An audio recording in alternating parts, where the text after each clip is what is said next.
Sejam bem-vindos a mais um Pode Esclarecer, o podcast do Conselho Regional de Lisboa, que tem como objetivo simplificar questões jurídicas e fazer sentir a necessidade de recurso a um advogado, uma vez que muitas das vezes as pessoas nem têm esse conhecimento. E hoje temos um problema que por vezes nos acontece e que tem a ver com rupturas na rede predial de abastecimento de água. De facto, alguns de nós já tivemos de lidar com uma situação de ruptura na rede e falta água nas nossas casas. Basta haver obras por perto, basta haver qualquer situação imprevista que todos nós já passámos por essa situação, muitas vezes aborrecida, de estarmos a querer ir tomar banho e não termos água em casa. Acontece, infelizmente, a todos e neste cenário, além dos custos com a verificação e reparação da ruptura, temos que saber se há ou não algum reflexo dessa situação na faturação e no volume de água perdida.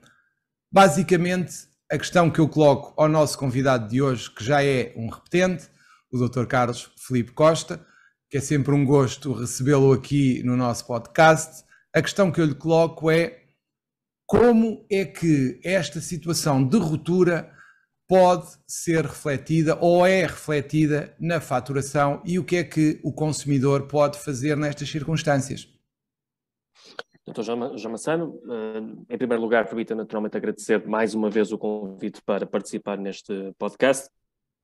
Respondendo diretamente à questão que nos coloca, parece-me importante, numa primeira instância, analisarmos aquilo que são os quadros gerais, o enquadramento que é necessário fazer para responder à questão que me dirigiu. Ora, para esses efeitos, importa desde logo ter presente que estamos perante dois sujeitos, o utilizador, o consumidor, e a entidade gestora, ou o prestador do serviço de fornecimento de água, que é um profissional, que se encontram ligados por um contrato. Contrato esse que importa para ambas as partes obrigações. Por um lado, a entidade gestora, o profissional, o prestador do serviço de fornecimento de água, está obrigada, naturalmente, a assegurar o fornecimento permanente de água. A água é essa, naturalmente, água canalizada potável. Por sua vez, o utente está obrigado, em virtude do fornecimento permanente de água de que usufrui, ao pagamento de uma tarifa de disponibilidade, que é devida em função do intervalo temporal objeto de faturação, normalmente 30 dias, faturação mensal, e de uma tarifa variável, que é proporcional à quantidade de água que é por si efetivamente consumida. Ora, para estes efeitos, para efeitos da cobrança da tarifa variável, e durante a vigência do contrato, o utente tem naturalmente o direito à medição dos níveis de utilização do serviço de abastecimento de água. Medição essa que é assegurada pela colocação do instrumento de medição, que todos conhecemos, um contador, adequado naturalmente às características do local e ao perfil de consumo do utilizador. Ora, indo ainda mais a fundo e aproximando-nos da resposta à questão que me colocou, importa desde logo ter presente que o utente, o consumidor, é responsável pela conservação, aliás, pela instalação e, bem assim, pela conservação em boas condições de funcionamento e de salubridade do sistema de distribuição predial. E aqui, quando falamos em sistema de distribuição predial, estamos a falar da rede predial. Mas diga-me uma coisa, Dr. Carlos, desculpe-me interrompê-lo, mas só para tornar mais claro. No fundo, esta obrigação que eu, enquanto consumidor, ou qualquer um de nós, enquanto consumidor, tem, o que é que implica relativamente à canalização que temos nas nossas casas? Implica uma manutenção periódica? Implica o quê na prática? Naturalmente é sabido, todos sabemos que a rede predial, por força do curso do tempo e ao longo do tempo, vai carecendo de intervenções de manutenção que são da responsabilidade, bem entendido. Quando estamos a falar da rede predial, estamos a falar de tudo aquilo que vai para além do limite da propriedade, para o interior da nossa propriedade. Portanto, estamos a falar daquele sistema que se encontra sob a responsabilidade do proprietário e, por via disso, caso se venha a verificar alguma ruptura, que é a situação que aqui nos traz, quer a detecção, quer a reparação dessa mesma ruptura ou anomalia nos dispositivos de utilização, e aqui refiro-me nomeadamente às tubagens, às torneiras, aos reservatórios, é naturalmente da responsabilidade do proprietário. Agora poder-se-á colocar outra questão que é, e aquilo que está a montante da rede predial, aquilo que está a montante do limite da propriedade? Aí também importa ter presente que quem tem a responsabilidade de garantir a integridade dos sistemas, quem tem a responsabilidade de garantir a integridade dos sistemas públicos de distribuição de água, nesse caso, é a entidade gestora. E é bem sabido, naturalmente, que a entidade gestora tem a incumbência, por seu turno, de adotar as medidas que se afigurem necessárias para evitar a deterioração anormal ou mesmo até a produção de danos no sistema predial em virtude de uma pressão excessiva ou de uma variação brusca de pressão na rede pública de distribuição de água. E, portanto, o consumidor tem naturalmente o direito de exigir à entidade gestora que mantenha a pressão de serviço dentro dos intervalos legalmente definidos para o efeito, para que exatamente não haja uma repercussão de um evento ocorrido na rede pública na rede predial. Deixe-me só colocar uma questão antes de continuar a sua explicação, que eu acho que é importante ficar aqui clara para quem nos ouve e vê. Como é que se define o que é, a partir de que momento, a partir de que local é que a responsabilidade é do proprietário do imóvel e a partir do local é que é da companhia que distribui as águas, da sociedade que distribui as águas? Procurando ir apanhar o encalço daquilo que dizia há instantes, para tornar mais tangível para aquilo que me refiro, pode não ser tão palpável para quem nos ouve. Todos sabemos que existe, portanto, uma rede pública de distribuição. A rede pública de distribuição é essa que é formada por vários ramais de ligação. Ora, os ramais de ligação chegam naturalmente até ao limite da nossa propriedade, onde existe uma câmara ramal de ligação. Existe uma câmara ramal de ligação, existe uma caixa que normalmente se situa no limite das nossas propriedades e é até aí, até esse momento, até ao limite da propriedade, que é da responsabilidade, a respectiva exploração e, bem assim, a conservação é da responsabilidade da entidade gestora. Tudo o que está a jusante do limite da propriedade, daquele espaço que delimita a rede pública da rede predial, por seu turno, quer as tubagens, quer as torneiras, quer os reservatórios, são da responsabilidade do utente. Portanto, é esse ponto, é esse momento, é essa localização, se quisermos, termos mais precisos, tudo o que é ramal de ligação, câmara de ramal de ligação, o próprio contador, obviamente, que é propriedade também da entidade gestora, são da responsabilidade desta. Por seu turno, as tubagens, os reservatórios, as torneiras, que se situam na rede predial, a jusante do limite da propriedade, é, por seu turno, da responsabilidade do utilizador, portanto, do consumidor. Mas eu há pouco interrompi-o e a falar relativamente à questão dos dispositivos de utilização e a transferência sobre a propriedade da quantidade de água. Esta questão, relativamente ao que é consumido e ao que não é consumido, o que é que nos pode dizer, como é que isto vai funcionar na prática? Ora, prosseguindo aquilo que dizia há instantes, e portanto, feita esta delimitação do que é rede predial, rede pública e, por via disso, o que é responsabilidade em termos de manutenção e conservação por parte do utente e por parte da entidade gestora, feita esta explicação, importa ter presente o seguinte. Quando cada um de nós aciona um dispositivo de utilização, por exemplo, quando abre uma torneira, para tornar tudo isto um pouco mais palpável, naturalmente que nesse instante não só se transfere para o utente consumidor, quando assim o seja, não apenas a propriedade sobre a quantidade de água medida pelo contador, que é naturalmente entregue pela entidade gestora e, portanto, e por via disso torna-se naturalmente exigível o pagamento dessa água consumida, mas também, para além da transferência da propriedade da água, também se transmite ao mesmo tempo o eventual risco de perda ou de perecimento da água por causa não imputável ao prestador de serviço, à entidade gestora. Ou seja, fora aqueles casos que vimos há instantes de eventual pressão excessiva ou variação brusca da pressão na rede pública. Não sendo esse o caso, se verificar uma situação de perda ou perecimento de água não imputável à entidade gestora, ainda que o utilizador não a tenha consumido e, portanto, ela se tenha perdido no circuito da rede predial, nesse caso, quem vai ser responsável pelo pagamento de toda a água que tenha sido entregue vai ser o utilizador, mesmo, repito, que não a tenha consumido. Basicamente, o que estamos a falar são as situações em que há uma ruptura dentro da casa. É isso. Precisamente, Por exemplo, estamos a falar...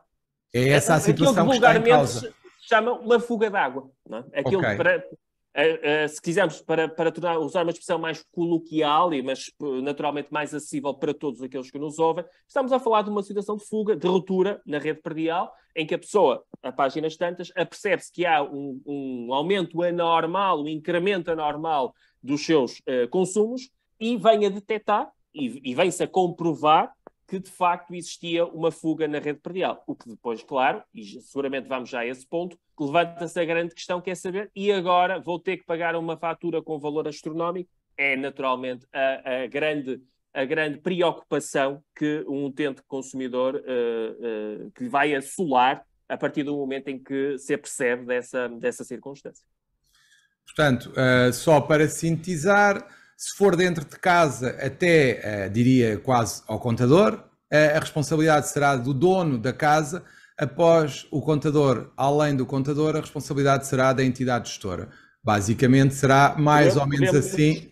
Podemos dizer, em termos simplistas, se quisermos, sem prejuízo naturalmente, depois se quisermos ir um pouco mais a fundo para identificar qual é a situação e a preço, mas se quisermos, de forma muito em extrema síntese, podemos dizer um evento ocorrido na rede pública que consista numa pressão excessiva, numa variação brusca da pressão de serviço, que se tenha, por sua vez, projetado na rede predial, porque a rede predial não está em condições de suportar aquela pressão excessiva, e isso originou um episódio ocorrido na rede predial, mas com origem na rede pública, a responsabilidade é da entidade gestora.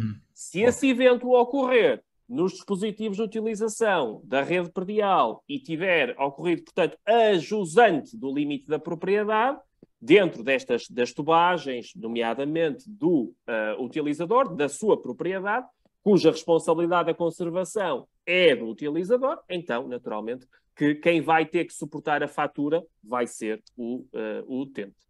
Então, e existindo uma comprovada ruptura na rede predial, o que é que a entidade gestora deve fazer em termos de faturação? Ora, essa é a situação que o Sr. me coloca, e na senda daquilo que já tivemos a oportunidade aqui de desenvolver, configura precisamente uma das hipóteses típicas de acerto de faturação, para além daquela que é mais conhecida por todos, que é naturalmente a faturação feita com base em estimativas de consumo, que depois, logo que existe acesso a uma leitura real, dá lugar naturalmente a um acerto de faturação. Também neste caso, em face de uma comprovada ruptura na rede predial, ou haverá lugar a um acerto de faturação. E aqui sim, e a maior parte dos litígios que se colocam prendem-se precisamente com esta questão, que é saber se o acerto de faturação foi corretamente realizado ou não, é que de facto acredito que o apoio de um advogado pode afigurar-se essencial para compreender se de facto o acerto de faturação foi ou não foi corretamente realizado. Porque é aqui, de facto, que radica a origem de muitos litígios com os quais, até por experiência profissional, vou contactando, e o recurso a um advogado pode afigurar-se de superlativa importância para dilucidar o seu constituinte se, de facto, o acerto de faturação foi corretamente realizado ou não. Ora, procurando fazer uma explanação por passos, porque a questão reveste de alguma complexidade, mas vamos passo a passo para tentar explicar aos nossos ouvintes, aos nossos espectadores, como é que esta operação se realiza. Passo número 1. Para realizar a correção da faturação emitida, cabe à entidade gestora, em primeiro lugar, apurar um consumo médio. Consumo médio esse que é calculado com base, em princípio, nas duas últimas leituras reais efetuadas pela entidade gestora. Como é que se procede ao cálculo? Divide-se os metros cúbicos consumidos entre as duas últimas leituras pelo número de dias decorridos entre essas mesmas leituras e, obtido um determinado valor, vai multiplicar-se o consumo diário então obtido pelo conjunto de dias que a entidade gestora pretende faturar por estimativa. Portanto, esta é a operação que, em regra, deverá ser feita para apuramento de um consumo médio. Dir-se-á, dúvida que seguramente muitos colocam, e se verificar que a pessoa tem um consumo que oscila em função do período do ano? Ou seja, estamos a falar de alguém que revela sazonalidade nos seus consumos. Então, nesse caso, em detrimento do critério anteriormente exposto, vai considerar-se um consumo médio do período homólogo do ano anterior. Terceira hipótese que porventura pode colocar-se. E se admitamos que esta fuga ocorreu logo após o início da execução do contrato de fornecimento e ainda não existia nenhuma leitura obtida durante a vigência do contrato? Se não houver nenhuma leitura subsequente à instalação do contador e, por via disso, ao início da execução do contrato, nesse caso, vai ter-se em consideração o consumo médio dos utilizadores com características similares no âmbito do território municipal que se tenha sido verificado no ano anterior. Doutor Carlos, diga. Força. Não, só para sintetizar, dizer que estamos a falar do consumo médio dos utilizadores que tenham características similares em termos de perfil de consumo no âmbito do território municipal, visto que aquela entidade gestora é a única entidade que opera naquele território daquele município. Portanto, a entidade gestora, com uma entidade, seja uma empresa municipal, ou uma entidade com uma entidade delegada ou uma concessionária, como também acontece, que explora o serviço de fornecimento de água naquele município. Portanto, será com base no consumo médio de utilizadores que obedecem ao mesmo perfil de consumo e, portanto, com características análogas que se apurará este mesmo consumo médio.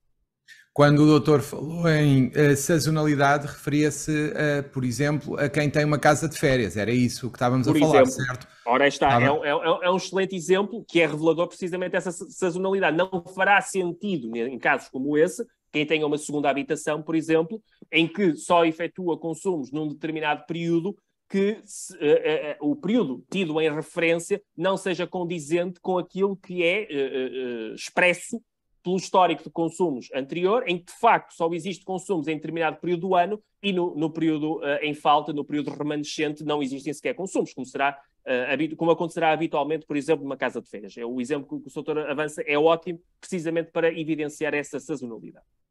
Ora, assim... Diga, Sr. força. Não, agora ia-lhe perguntar, então, como é que vamos determinar as tarifas dos escalões? Era precisamente ao passo seguinte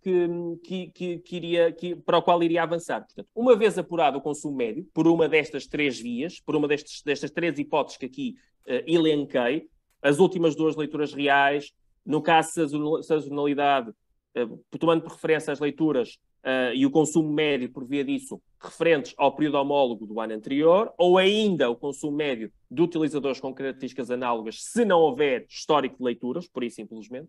Então, uma vez apurado o consumo médio nos termos que acabamos de descrever, vamos então realizar a operação de aplicação das tarifas. Como é que se aplicam as tarifas? Isto também é importante que quem nos ouve perceba como é que esta aplicação se faz. Por norma, e vamos usar um exemplo para tornar tudo isto mais tangível, se quisermos, mais perceptível, as tarifas aplicam-se da seguinte forma. Há vários escalões tarifários, primeiro, segundo, terceiro, e a aplicação é feita da seguinte forma. Aos primeiros 5 metros cúbicos, para o consumo até 5 metros cúbicos, vai-se aplicar o preço X.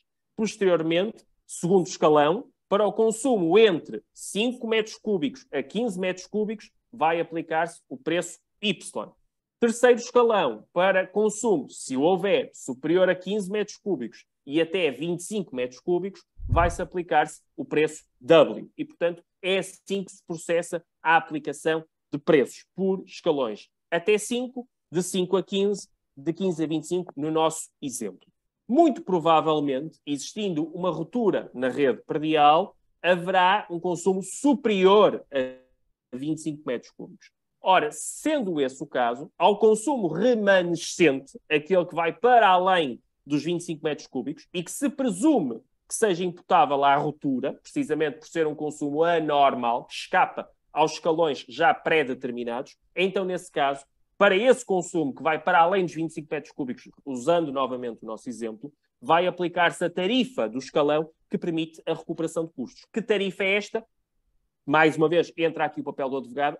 Caberá ao advogado, estará a patrocinar o seu constituinte, verificar no regulamento tarifário do município, ou sistema multimunicipal, se for o caso, qual é a tarifa do escalão que permite a recuperação de custos que se encontra definida no regulamento no regulamento tarifário. Isto diverge de município para município. Em alguns casos poderá ser o segundo escalão, noutros casos poderá ser o terceiro escalão. É necessário aferir, em função do regulamento tarifário que vigora naquele município em concreto, saber qual é a tarifa do escalão que permite a recuperação de custos. Porque aí está, poderá estar, em alguns casos, a dúvida acerca da correção ou não do acerto de faturação realizado. Finalmente, ter ainda presente o seguinte: muitas vezes acontece que a cobrança que é feita dos serviços de saneamento de águas residuais e de gestão de resíduos sólidos urbanos, ela tem por base, o tarifário destes serviços tem por base, ou está indexado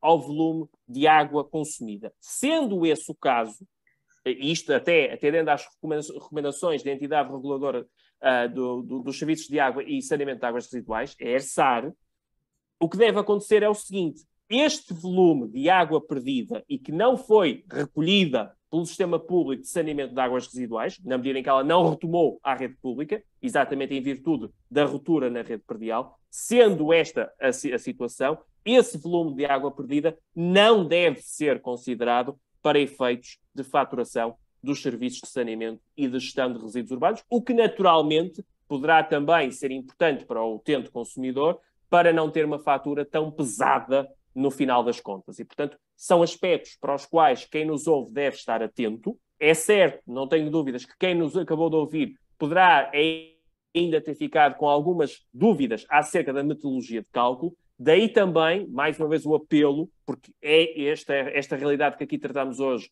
é fonte de litígios, e a experiência prática diz-me precisamente isso. Daí a importância para alguém que, por infelicidade, se confronta com uma situação como estas, se socorra de um mandatário, que procure um advogado e que com este, nomeadamente até para verificar aquela questão do regulamento tarifário, saber se efetivamente os cálculos foram corretamente realizados ou não, procure, confrontando com a fatura que foi emitida, aquilatar se de facto o acerto de faturação foi corretamente efetuado ou não. Muito obrigado, Dr. Carlos Filipe.